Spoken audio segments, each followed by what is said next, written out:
Namaste and Jai Hind, everyone. Namaste, sir. Thank you for your time. Let's dive straight into it. Every minute with Rajesh K. Singh ji is going to be important for us. And so let's start with Operation Sindoor, sir. We've got to start there and then we'll move forward. Sure. My first question to you, sir, and it's a little off the script. What happened on the 9th, sir? The 7th response, when was that decided? And then what happened on the 9th? Take us through that time. Well, let me put it this way. After Pahalgam, there was a meticulous planning of what targets we should hit.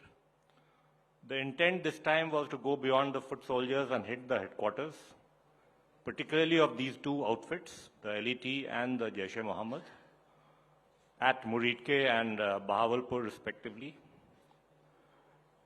These outfits' relationship with terror in India goes back to 2611.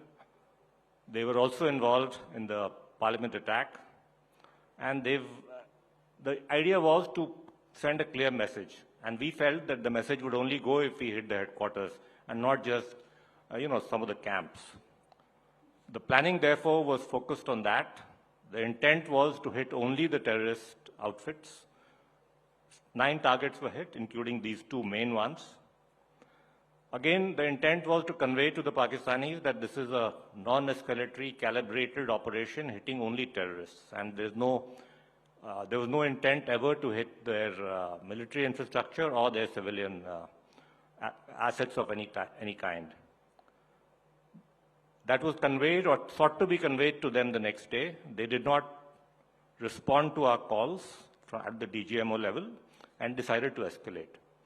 That escalation, as far as the escalation part is concerned, the services in an integrated manner under the CDS had drawn up a calibrated response of an escalation ladder, at how they respond and where we go from there, idea being to maintain your escalation dominance.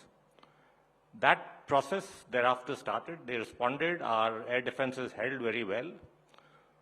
But because they kept escalating, we therefore thereafter used some of our more potent weapons to hit their airfields. Thereafter, essentially, they came forward on the 9th, basically asking for a call with the DGMO, which they had earlier kind of refused even to take. And it was clear at that stage that they were in the process of capitulating, essentially. And this was in the morning of the 9th. So even before the announcement was made, we all knew that this was going to happen. This is what happened. The DGMO spoke and they essentially asked for a ceasefire. They said a few other things which I won't go into, but broadly that was the sequence of events. But, sir, why Bahawalpur and Muridke? Because the report suggested that they had actually emptied out that place. Both these places were empty. So there was no cadre there to be hit. But why hit them? Why hit these markazes? I think the hits at these 9 locations killed, according to our assessment, almost 100 terrorists and their followers. Whether some of the key people left is a different matter, but aside from the damage to the terrorists, who are also, in a way, the way Pakistan has shown that they are their assets as well, besides hitting them in terms of casualties, the intent was to demolish their headquarters. It was to send a message to these 2 outfits, who, as I said, have a long lineage in terms of terror activities in India. You must have seen the picture of the Fauj and the military also standing and the prayers being led by a known terrorist, a flag terrorist, that entire funeral which happened. What's your impression when you saw that? How would you read those pictures? So as I said just now, Anant, obviously these guys are their assets. They treat them as their assets and they mourn for them when they are hit. So it confirms and validates our assessment all along that these people are deliberately cultivated for cross-border terrorism in India as an instrument of state policy. The difference is that under Prime Minister Modi, we've now decided that we will no longer allow them to necessarily only choose time and place. Yes, they will have the element of surprise always in terms of, hitting out, finding some innocent targets, soft targets, hit them. The intent is to, thereafter, they should know, one, that we will respond, but two, they should not know how we'll respond, the time and the place. And the nuclear umbrella is not going to deter us. There will be a policy of zero tolerance. The hits will be on the headquarters and on the leaders, not only on the foot soldiers. This is the new normal that I think Prime Minister Modi has made it very, very clear. And in future, therefore, the element of surprise will not be only with them, it will be with us also. We will sort of decide the script of what ensues thereafter once they try to, hit some soft targets in India. That expectation that the policy of forbearance that was practiced for decades, the new normal is that the forbearance is over. We will hit them hard at a time and place of our own choosing. And the level of escalation will be determined by our leadership. And it will definitely not be turning the other cheek. What kind of response was enacted by the Pakistanis? Dushman se kya hai? What came? Because there were missiles that landed in Sirsa and some P-15s were noted. Was Delhi ever the target? What was their response? How would you read that response? Yeah, so they used a mix of drones and loitering munitions and some missiles. Initial part on the first day when they used a lot of drones which seemed to be not to be armed, which perhaps they were looking to, do only surveillance, assess our air defenses. Over time, later in the night, there were some actual armed drones and explosive kamikaze drones, explosive dropping drones being used, and that caused a limited amount of damage in India. For the most part, our air defenses held very well because of its multi-layered nature, from the S-400s down to the Akash and to the Vishorads and the short-range missiles. So that multi-layered, overlapping air defense structure with many redundancies built into it held very well, I would say. And our population centers obviously were not affected at all. In Pakistan, the propaganda on that day, incidentally, was that the whole of northern India is in turmoil. And a lot of, missiles have gone. So it was very funny to me because obviously we were going about our normal business and there was no sense of panic anywhere. But yeah, that was it. Our air defenses held very well, and they held because there was a fusion of both indigenous technology and, and some strong assets and weapons that we had taken from foreign sources as well. So did they fire ballistic missiles, and was Delhi the target, sir? Was Delhi ever on their mark? I'm not very sure about that. They did fire at least one, but that was taken down near Sirsa, and thereafter, I don't think they probably were. They may have fired other ballistic missiles, but I don't see any reason or have not seen anything to believe that Delhi necessarily was being targeted. What was the thought behind Bharat's response? After the 8th, if I could ask you, on the intervening night of 8th and 9th, why were 11 air bases targeted? And that was a steep climb up the escalation ladder. So what brought that about?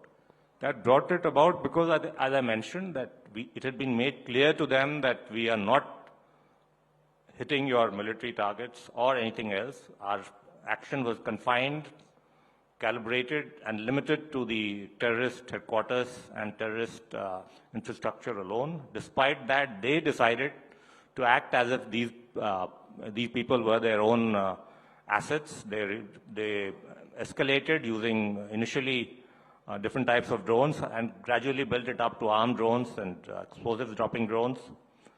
Thereafter, in that night, it was decided that we need to go up to the next step. That step was targeting their airfields, as Air Marshal Dixit just mentioned. And I think that the fact that our long-range weapons, the BrahMos in particular, got through, hit some of their most strategic air bases very, very effectively, that probably brought it home to them that this is going south for them, and they decided to essentially capitulate and seek a ceasefire. But it was not 1 or 2 airfields. Sudhirji is also here. We're talking about BrahMos, but 11 airfields. Yeah. That's a steep, calibration in terms of escalation and saying really getting into their skin or under their skin. What was the thought process behind that? There could have been a response of decimating 2 or 3 airfields, but 11 at the same time.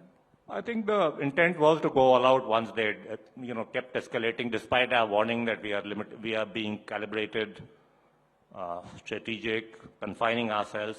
The intent was on that night to go a little all out and make it clear to them that, you will suffer much greater consequences if you sort of keep moving up the escalation ladder from your side. Our escalation ladder had certain responses built in. This was the next step. The Nur Khan strike, was there a specific reason why Nur Khan? Because that sent the general into the bunker. He's now field marshal, but he was hiding in a bunker. Yeah. I think targeting is not something that I would necessarily be involved in, so I wouldn't be able to mention that in great detail. Maybe Air Marshal Dikshit would have been the better person to respond on that. But it is one of their most important bases. I understand their VIP squadron is based there, and there are other strategic assets there. The hit there probably made it very clear to them that there was no way they could sustain this kind of a conflict, particularly given the effectiveness of our long-range missiles. As per you, the Pakistanis have made a lot of claims. They claim that they have downed 5 of our aircraft. They've really, really decimated a lot of our military infrastructure. Is there any credence to that? Obviously, there isn't. I mean, their claims about destroying an S-400, all that has been proven incorrect with visual evidence for all to see. I would say I'm not going to get into details of how many assets they lost or we lost, but I would say that in terms of the combination of military casualties and military assets, their losses are manifold compared to our losses. Manifold, I mean several times more. If you add to them the terrorists, over 100 killed, who are also, as I said, their assets, the number obviously is several times whatever minor losses we suffered. So there is an estimate and some claims that nearly 20% of Pakistan's military infrastructure has been decimated. And it's a severe lesson in terms of nuclear deterrence also, that ball or that bogey that they've been flouting. Yeah. Your thoughts on that? I agree. I think there is it's clear that conventional deterrence can be practiced even in the context of two nuclear powers.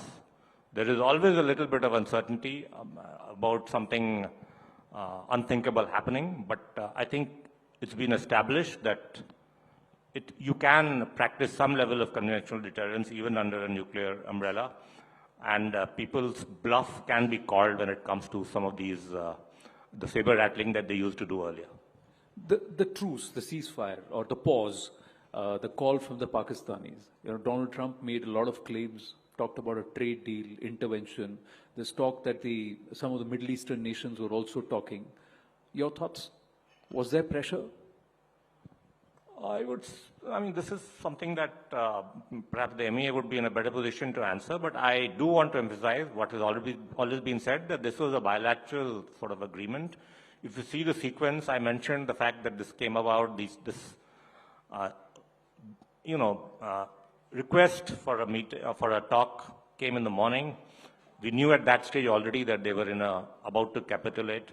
So, yeah, I mean, from that sequence, it should be very clear that it is bilateral. The fact that a lot of friends and well-wishers would also be talking to both sides is not a secret. I mean, that would have also been happening. The Pakistanis, have they learned the lesson, or are they going to recalibrate and again try something in the near future? Your assessment?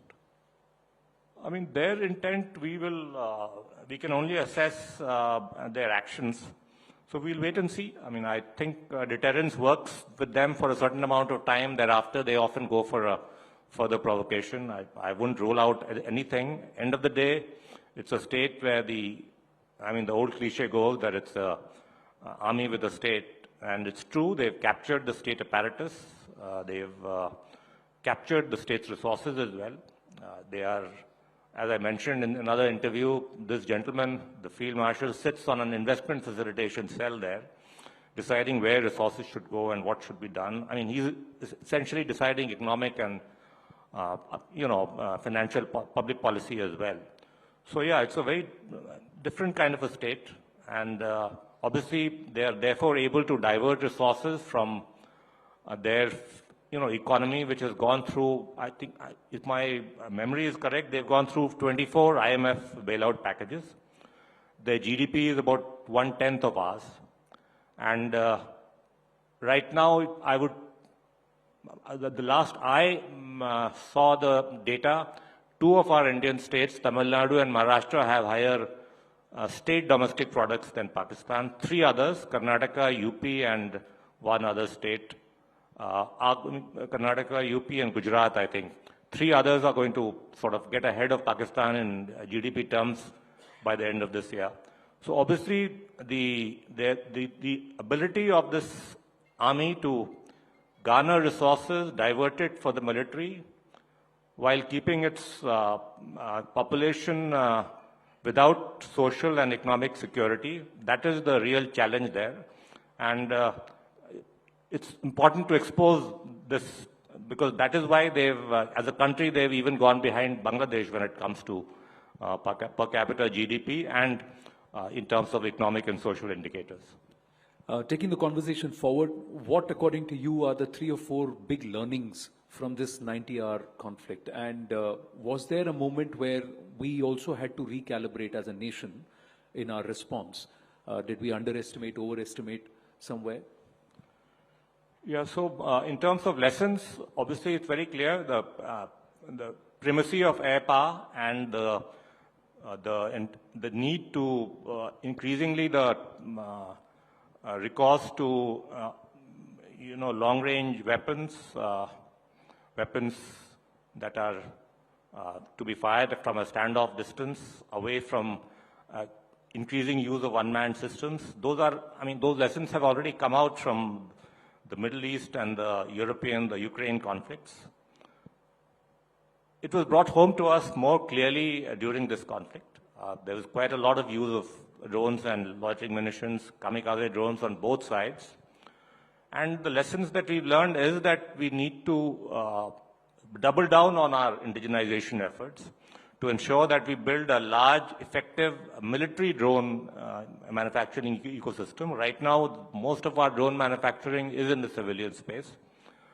We need to harden those drones, enable them to work in environments where electronic warfare or GPS denial exists, and that hardening and work will have to be done. Industry understands. That is also why we enabled our defense forces right after Operation Sindoor with emergency powers. Up to 15% of their capital budget they can directly take from any source, including global sources. The intent is to quickly replenish whatever gaps were noticed during this period. Also, give visibility to the industry in terms of orders. And as a result, you will find that many drone companies are now getting into this military drone space, including those who are doing design and development themselves, one of whom has just managed to get a fairly large funding, I assume as part of the overall visibility that people have, that a lot of military orders will come, but also other large defense companies who've tied up with, in terms of technology, with European and American firms. So this military drone ecosystem was a little small in this country. There is a recognition that it needs to be built up, and we will support it. End of the day, we can only support it through orders, and that those orders will, as I said, in a address to the CIA earlier, there will be no shortage of orders as long as you meet our services requirements. How big is this gap, sir, in terms of meeting the services requirement and also the local indigenous production of military equipment? How big is this gap? Yeah. So I would say that there are certain areas where we've achieved some level of independence when it comes to artillery, when it comes to long-range missiles, when it comes to different types of armored land systems. All of these, maybe a lot of small arms also. I think we've reached a stage where DRDO design hived off to both public and private sector. They are getting most of the orders now. I'm talking about orders like the ATACS, which was ordered earlier, and a fairly large order for close quarter carbine, a 4.5 lakh this unit order has also been finalized. That will again be Indian design and Indian manufacturing. Ships, already we are self-sufficient. We are building 60 ships. Out of that, those 59 are being built in Indian shipyards. A few of them with foreign designs, but most with Indian designs. So we've made progress in these areas that I mentioned. There are other areas where the technology from the DRDO may not quite be there. And those are the areas where we'll have to adopt technology from other sources, do technology transfers, localize, but ultimately build in India. I mean, the intent is that this is a market which is a single buyer market. On the demand side, Government of India will ensure that, as we've already announced, our budget, 75% of our budget will be spent within the country, only 25% outside. That, combined with further improvements in our licensing regime on the supply side to improve ease of doing business so that manufacturing capacity, surge capacity expands in this country. Those two, we will operate on those two areas to ensure that we gradually build up a much larger, more diversified industrial base in this country, comprising of strong public and strong private sector companies. Should we say that there is increased defense expenditure in terms of budgetary allocation? Because as of now, it's just around 2.2% of the GDP, and also our defense expenditure is less than the imports from China. So that's the number. Large amount of the defense expenditure is not towards procurement. So is there a thought process there? Yes. So right now we are at actually 1.9% of GDP, and out of that about 27% actually goes into modernization budget, which is the capital equipment budget, which actually meets your capability gaps. The challenge has been, frankly, that our ability to spend that money, the absorptive capacity within industry, both global and within the country, has been low. There are two aspects to it. One is that we've not been placing enough orders, not signing enough contracts quickly enough. We've been too slow in procurement. It's an old story, which we are now trying to sort of really change. The other is that there are supply chain bottlenecks, as a result of which, within your country, HAL suffers because engines are not coming, or there are geopolitical conflicts which lead to delays in delivery from some of our strategic allies like Russia and Israel, both of whom happen to be going through a conflict period. So the only way to sort of meet that is to ensure that give complete visibility to industry in terms of orders, sign maximum contracts, ensure better management of those contracts, and based on that you can then try to sort of ensure that the pipeline of what is required by the armed forces becomes stronger. Those steps are now being taken. I've mentioned it before that last year we signed contracts of 2 lakh crores. That was twice the highest we've ever signed in our history. This year we will sustain that speed, and therefore, as I promised to the CII Business Council, we will give enough orders to industry. The industry has to come forward to meet our needs by investing in R&D one and in capital equipment on the other. Meaning that if an industrial house doesn't have an engineering department and doesn't have capital equipment and is essentially trying to do assembly with, just pure assembly with screwdriver technology type of thing, this is not what we have in mind. We want integrated, deep localization within the country. And my assessment is that is already happening. We have 16,000 MSMEs in this country now who are working as vendors and sub-vendors to our major OEM manufacturers, including the 16 PSUs and the 400-odd licensed manufacturers, some of which are fairly large. So yes, that the industry is at a very important tipping point in terms of really becoming a large, having a large share in our overall manufacturing ecosystem. And the government intends to, as I said, support it both on the demand side through order visibility and on the supply side through improving ease of doing business, easing licensing requirements, perhaps even providing deemed licensing beyond a certain time limit, to ensure that it becomes easier to do business in India if you're an arms manufacturer. So my final question, because it's the last minute, we are surrounded, or Bharat as a challenge is undefined borders, exposed because of the sea. There is the Islamist threat, there is the expansionist threat, there is the secessionist threat, multiple. When are we going to have an integrated defense system that protects us from all sides? How far are we from achieving that? I think, you pointed out the challenges, but one should also look at our strengths. We do have a very large, very strong, very capable armed forces. We have, as a country, we have tremendous resilience and strength in our democratic structure, in our talented population. These challenges are there because of our nature of our geography, where we seem to be surrounded by one or two adversaries. But because of the strength inherent in this country and its growing economic strength in terms of the world's fourth largest economy, moving on to become the third largest very soon. You mentioned that we are doing only 2% of our GDP, but 2% of $4 trillion is not a small sum. It is much more than, say, 2.5% about 20 years back of a 1 trillion economy. So we've been expanding, but as I said, these challenges that you mentioned, we will meet by ensuring that the capability gaps that we identify get filled quickly by much faster, more agile policies, particularly on the procurement side. And that you will see the results of that during the course of this year. We are working on really revamping our entire procurement cycle, rewriting the DAP 2020, and end of the day, ensuring a level playing field where the private sector and the public sector come together to meet our defense needs for our services.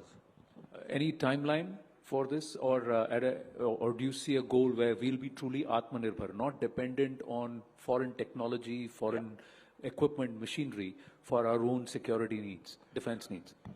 So, I mentioned that there are some segments where we are already Atmanirbhar.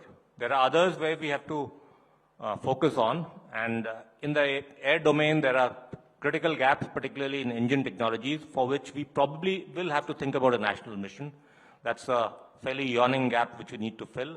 There are others which we can fill by recourse to a combination of our own designs and manufacturing, the way we are doing AMCA on our own, a fifth-generation aircraft to be designed and built in India, hopefully with a combination of public and private sector talent.